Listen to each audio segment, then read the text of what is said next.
అసలు కొరియాలో part time jobs పరిస్థితి ఏంటో క్లియర్‌గా చెప్తాను చూడండి. ఓకే.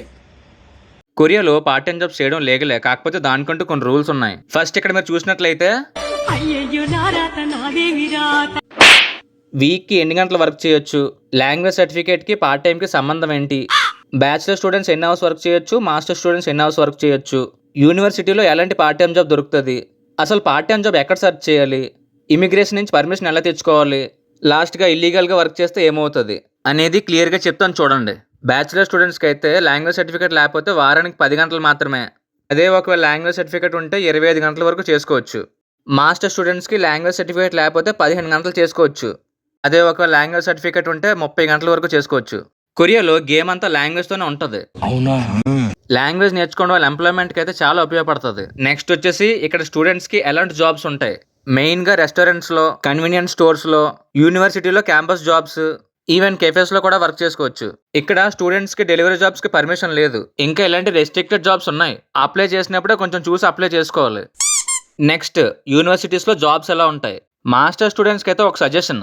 ఫస్ట్ మీ యూనివర్సిటీలోనే పార్ట్ టైమ్ జాబ్ తెచ్చుకోవడానికి ట్రై చేయండి. అది వర్కౌట్ అవ్వకపోతే అప్పుడు బయట ఎత్తుక్కోండి. ఎందుకంటే ఏదైనా రీసెర్చ్ ప్రాజెక్ట్స్‌లో కనుక జాబ్ దొరికితే చాలా యూస్‌ఫుల్ అది. యూనివర్సిటీస్‌లో పాసిబుల్ జాబ్స్ అంటే ఇవే. ఇందులో మీరు ఫస్ట్ టార్గెట్ చేయాల్సింది రీసెర్చ్ అసిస్టెంట్ కింద. దానికి మీకు శాలరీతో పాటు ఫ్యూచర్‌లో చాలా బెనిఫిట్స్ ఉంటాయి. ఈ జాబ్స్‌కి ఎలాగ అప్లై చేసుకోవాలంటే ప్రతి యూనివర్సిటీ పోర్టల్‌లో క్లియర్‌గా మెన్షన్ చేసి ఉంటది. ఒకసారి అదంతా క్లియర్‌గా చెక్ చేసుకొని అప్లై చేసుకోవడమే. అయితే ఇక్కడ మీకు ఒక డౌట్ రావచ్చు. యూనివర్సిటీలో జాబ్ అయినా సరే ఇమిగ్రేషన్ రూల్స్ అప్లై అవుతాయా అని. క్యాంపస్‌లో జాబ్ చేయాలన్నా సరే ఇమిగ్రేషన్ రూల్స్ వర్తిస్తాయి. నెక్స్ట్ ఇంపార్టెంట్ క్వశ్చన్, అసలు జాబ్స్ ఎక్కడ వెతకాలి? ఫస్ట్ స్టడీ అండ్ కొరియా వెబ్సైట్లో చెక్ చేయండి. తర్వాత ఈ ప్లాట్ఫామ్స్లో కూడా పార్ట్ టైం జాబ్స్ కోసం క్లియర్‌గా మెన్షన్ చేసి ఉంటది. జాబ్ సెర్చ్ చేసినప్పుడు బెటర్ రిజల్ట్స్ కోసం ఈ కీవర్డ్స్ యూస్ చేయండి. ఇక్కడ వరకు అంతా బాగుంది. ఇప్పుడు ఇమిగ్రేషన్ నుంచి పర్మిషన్ ఎలా తెచ్చుకోవాలో చూద్దాం రండి. ఫస్ట్ జాబ్ సెర్చ్ చేయండి. తర్వాత ఎంప్లాయర్ నుండి స్టాండర్డ్ ఎంప్లాయ్మెంట్ కాంట్రాక్ట్ తీసుకోవాలి. తర్వాత యూనివర్సిటీ ఇంటర్నేషనల్ ఆఫీస్కి వెళ్ళాలి. అక్కడ ఒకసారి యూనివర్సిటీ మొత్తం అంతా వెరిఫై చేసి part time employment confirmation process చేస్తుంది. దీనికి కావాల్సిన రిక్వైర్డ్ డాక్యుమెంట్స్ ఇవే. ఇమిగ్రేషన్ నుంచి పర్మిషన్ వచ్చిన తర్వాతే మనం వర్క్ స్టార్ట్ చేయాలి. దానికంటే ముందు చేస్తే ఇల్లీగల్ కింద వస్తుంది. నెక్స్ట్ ఇప్పుడు ఇల్లీగల్గా వర్క్ చేస్తే ఏమవుతుందో చూద్దాం రండి. బాస్ క్యాష్ ఇస్తాడు. కాంట్రాక్ట్ కూడా అవసరం లేదు. ఇమిగ్రేషన్కి చెప్పక్కర్లేదు. చక్కగా ఓపుకున్నంత వరకు పని చేసుకోవచ్చు. ఇవన్నీ చాలా టెంప్టింగ్గా ఉంటాయి ఇక్కడ. మనకు కావాల్సింది కూడా అదేలేమ్మా. ఇల్లీగల్ ఎంప్లాయ్మెంట్ వల్ల చాలా ప్రాబ్లమ్స్ ఫేస్ చేయాల్సి వస్తుంది. సో వర్క్ విషయంలో కొంచెం జాగ్రత్తగా ఉండాలి. నెక్స్ట్ ఇప్పుడు పార్ట్ టైం చేస్తే మనకి ఎంత వస్తుంది?